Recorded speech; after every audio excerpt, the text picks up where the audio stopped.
اور اگر وفاقی حکومت بھی سمجھتی ہے کہ افغانستان کے ساتھ مسئلہ ہے تو انہوں نے اب تک اس سلسلے میں کیا اقدامات اٹھائے ہیں، دفتر خارجہ نے، وزارت خارجہ نے کیا کچھ کیا ہے؟ تو ضروری ہے کہ مل جل کے اس معاملے کو حل کیا جائے. اور علی امین پاکستان کے فائدے کی بات کر رہا ہے، خدا نہ خواستہ پاکستان کے خلاف تو کوئی بات نہیں کر رہا. اس کے علاوہ کچھ اور باتیں بھی خان صاحب نے وہاں پہ کہیں، جو ایکسپریس ٹریبیون کی یہ پوری سٹوری آپ پڑھ سکتے ہیں، اس میں بھی کافی تفصیلات لکھی ہوئی ہیں.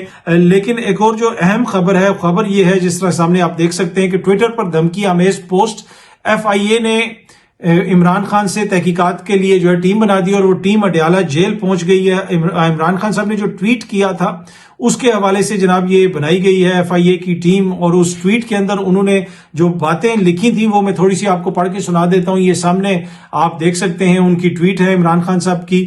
اس میں انہوں نے مختلف چیزیں لکھی تھی اور کہا گیا تھا کہ اڈیالہ جیل سے عمران خان صاحب کا پیغام: ملکی تاریخ میں پہلی مرتبہ نہیں ہے کہ فرد واحد اپنی طاقت بچانے کے لیے پورے ملک کو داؤ پر لگا دے. یحییٰ خان نے بھی اپنی طاقت بچانے کے لیے عوامی لیگ اور شیخ مجیب الرحمان کو دھوکہ دیا تھا. حمود الرحمان کمیشن رپورٹ میں واضح طور پہ لکھا ہے کہ ایک شخص نے اپنی طاقت اور اقتدار کو طوالت کے لیے ملک کو دولخت کر دیا.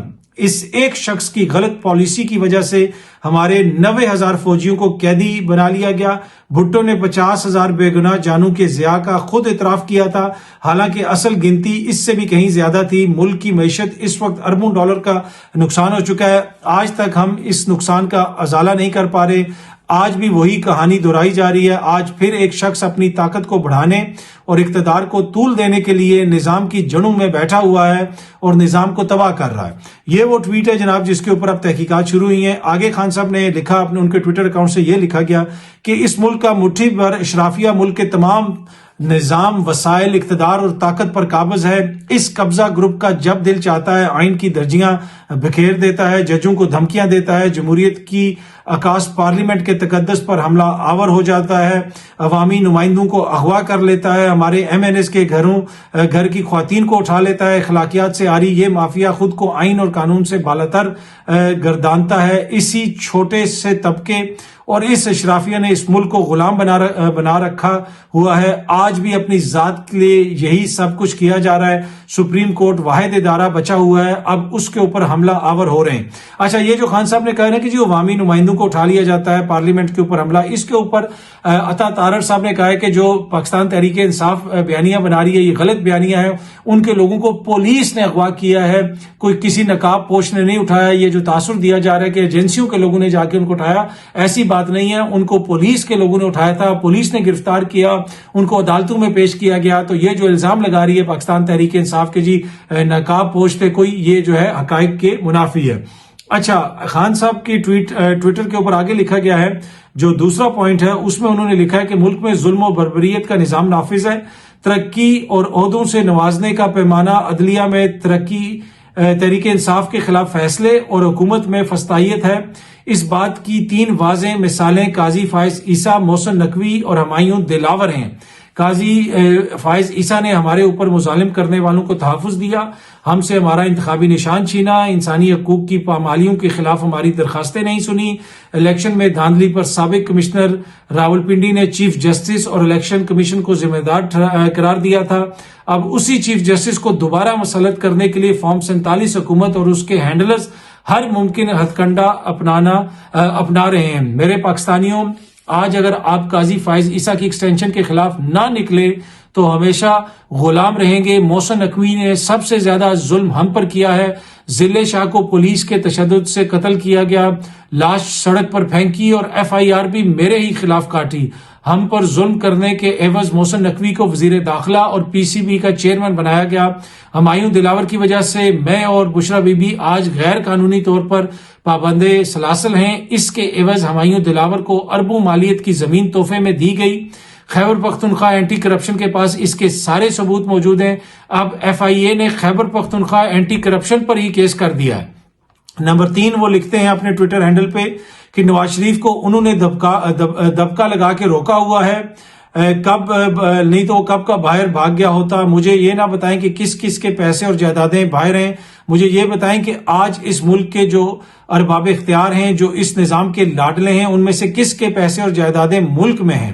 سعد اللہ بلوچ کی بیوی اور بیٹی کو اٹھا لیا گیا، ان کو شرم آنی چاہیے، یہ اسمبلیوں میں گھس گئے اور پارلیمنٹیرینز کو پکڑ لیا، ایسا پہلے کبھی نہیں ہوا، کسی نے پہلے کبھی پارلیمنٹ سے کسی کو گرفتار نہیں کیا۔ پوری قوم کو کہتا ہوں کہ آزادی بچانے کے لیے اسٹریٹ موومنٹ کے لیے نکلنا ہوگا، ہماری تحریک جمہوریت کے لیے جہاد ہے۔ عدلیہ سے کہتا ہوں کہ قانون کی حکمرانی کے لیے کھڑے ہوں، قانون کی حکمرانی نہ ہونے کی وجہ سے ملک میں سرمایہ کاری نہیں آ رہی، پوری پارٹی تیار ہے سڑکوں پر آنے کا، جلد اعلان کریں گے۔ یاد رکھیں حقیقی آزادی کے لیے قربانی دینا پڑتی ہے، میں اور میری بیوی جیل میں ہیں، جیل میں رہنا ہمارے لیے عبادت ہے، اگر آپ کو بھی جیل بھرنی پڑتی ہیں تو اس سے دریغ نہ کریں، اگر آپ قربانی نہیں دیں گے تو آپ اور آپ کی آنے والی نسلیں غلام رہیں گی۔ یہ وہ ٹویٹ ہے جو خان صاحب نے کی اور یہ 19,000 دفعہ جو ہے ری ٹویٹ ہو چکی ہے۔ خان صاحب کے ٹویٹر ہینڈل سے جو کچھ بھی ہوتا ہے آبویسلی وہ خود تو نہیں کرتے، لیکن ان کی جو قانونی ٹیم ہے وہ یہی کہتی ہے کہ جی ہمیں جو مشورہ دیا جاتا ہے، خان صاحب جو ڈکٹیٹ کرواتے ہیں، جو بتاتے ہیں، وہ باہر آ کے ہم کہہ دیتے ہیں، ٹویٹ کر دیتے ہیں۔ جی ایکسپریس نیوز کی یہ خبر ہے سامنے، آپ دیکھ سکتے ہیں عمران خان صاحب سے تحقیقات کا فیصلہ کیا گیا ہے۔ اس پوسٹ کو کہا جا رہا ہے کہ یہ دھمکی آمیز پوسٹ ہے۔ ایکسپریس نیوز کو ذرائع سے ملنے والی اطلاع کے مطابق عمران خان سے تحقیقات کے لیے FIA سائبر کرائم ونگ اسلام آباد کے سینئر افسران کی سربراہی میں 4 رکنی ٹیم تشکیل دے دی گئی ہے، جو بانی PTI چیئرمین یعنی عمران خان صاحب سے اڈیالہ جیل میں تحقیقات کے لیے پہنچ چکی ہے۔ ذرائع کے مطابق تفتیشی اور تکنیکی افسران پر مشتمل ٹیم اڈیالہ جیل میں بانی PTI سے تحقیقات کرے گی۔ FIA ذرائع کا کہنا ہے کہ بانی PTI کی جانب سے تحقیقات ان کے ایکس اکاؤنٹ سے دھمکی آمیز پوسٹ جاری کرنے پر کی جا رہی ہے۔ انتہائی متنازع پوسٹ بانی PTI کے اپنے آفیشل ایکس اکاؤنٹ سے شیئر کیے گئے تھے، وہی جو پوسٹ میں نے آپ کو بتائی، اسی پوسٹ کے اوپر جس میں عمران خان صاحب نے مبینہ طور پہ کافی زیادہ الزامات لگائے ہیں اور حکومت کے اوپر الزامات لگائے ہیں، اسٹیبلشمنٹ کے اوپر الزامات لگائے ہیں، تو اس پوسٹ کے حوالے سے اب FIA نے تحقیقات شروع کر دی ہیں۔ اچھا جی، عدالتی اصلاحاتی جو ترمیم ہے اس میں چیف جسٹس کی تقرری آرمی چیف کی طرح ہوگی، یہ سامنے ایکسپریس نیوز بھی اس کو رپورٹ کر رہا ہے۔ حکومتی ذرائع کا کہنا ہے کہ جناب یہ جو 22ویں ترمیم ہے اس کو اتوار کے روز پارلیمنٹ سے منظور کروانے پر غور کیا جا رہا ہے، اور اس میں جو تقرری ہوگی وہ اس طرح ہوگی کہ 5 سینئر ترین ججز کی سمری وزیر اعظم کو ارسال کی جائے گی، اور جس میں سے وہ ایک کو چیف جسٹس بنانے کی منظوری دیں گے۔ اس کے علاوہ ججز کی تقرری کے لیے پارلیمانی کمیٹی اور جوڈیشل کمیشن کو مشترک کر دیا جائے گا، جہاں حتمی طور پر ججز کی تقرری کو فائنل کر لیا جائے گا۔ حکومت کا موقف یہ ہے کہ سینئر جج کو چیف جسٹس لگانے سے قبل ہی لابنگ شروع ہو جاتی ہے، اس لیے ترمیم ضروری ہو گئی ہے۔ اس کے علاوہ ترمیم ہائی کورٹس کے تبادلے پر بھی اتفاق ہو گیا ہے۔ اب وہ یہ کہہ رہے ہیں کہ جی اگر سینئر موسٹ ہوتا ہے تو وہ جناب اس میں لابنگ شروع ہو جاتی ہے، یہ تو سمجھ نہیں آتی مجھے، وہ کس طرح لابنگ ہوتی ہے؟ سینئر موسٹ بنے گا تو وہ تو سب کو پتا ہے اسی نے بننا ہے، لابنگ تو نہیں ہوگی۔ لابنگ تو وہاں پہ ہوتی ہے جہاں پہ 4-5 نام بھیجے جائیں، جس طرح ہمیشہ سے یہ کہا جاتا ہے کہ جی جب فوج میں سے 4-5 نام آتے ہیں تو کوئی کہتا ہے یہ اس کا بندہ ہے، کوئی کہتا ہے وہ اس کا بندہ ہے، آلدو کہ سارے آفیسر فوج کے ہوتے ہیں، سب کمپیٹنٹ ہیں، سب اس لیول پہ پہنچے ہیں، سب اہل ہیں، وہ تو کوئی بحث نہیں ہوتی۔ لیکن یہاں پہ تو یہاں تک ہم نے دیکھا کہ جناب لوگ کہتے ہیں کہ جی میں اس نے سفارش کی تھی، اس نے سفارش کی تھی، بلکہ ایک صحافی نے بھی ایک ٹویٹ کیا ہوا تھا کہ جی میں نے پتہ نہیں بھی جو ہے سفارش کی تھی، کس کی تھی۔ تو اگر اس طرح ایک پینل آئے گا تو اس سے لابنگ کا خطرہ بڑھے گا یا سینئر موسٹ کو لگانے سے لابنگ کا خطرہ بڑھے گا؟ لابنگ کا خطرہ تو تب پیدا ہوگا یا لابنگ کی ضرورت تو تب پیدا ہوگی کہ جب ایک سے زیادہ نام سامنے آئیں گے، ہر کوئی لابنگ کرنے کی کوشش کرے گا مبینہ طور پہ۔ میں یہ نہیں کہہ رہا کہ کرتے ہیں لوگ یا فوج میں کرتے ہیں یا یہاں پہ کرتے ہیں، لیکن عقل تو یہ کہتی ہے نا کہ اگر ایک سے زیادہ لوگ ہوں گے تو وہ پھر ایک دوسرے کو کمپیٹ کرنے کے لیے لابنگ کریں گے۔ لیکن حکومت کہہ رہی ہے کہ کیونکہ لابنگ کا خطرہ ہوتا ہے لہٰذا اب ہم یہ کر رہے ہیں جناب کہ ہم ایک پینل آئے گا اور اس میں سے وزیر اعظم پھر چنیں گے کہ وہ کس کو چیف جسٹس بنائیں۔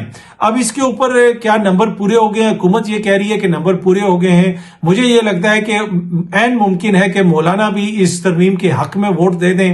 اب دیکھتے ہیں کہ مولانا دیتے ہیں یا نہیں دیتے۔ قاضی فائز عیسیٰ صاحب کی ایکسٹینشن والا معاملہ تو مجھے اب آگے بڑھتا ہوا نظر نہیں آ رہا۔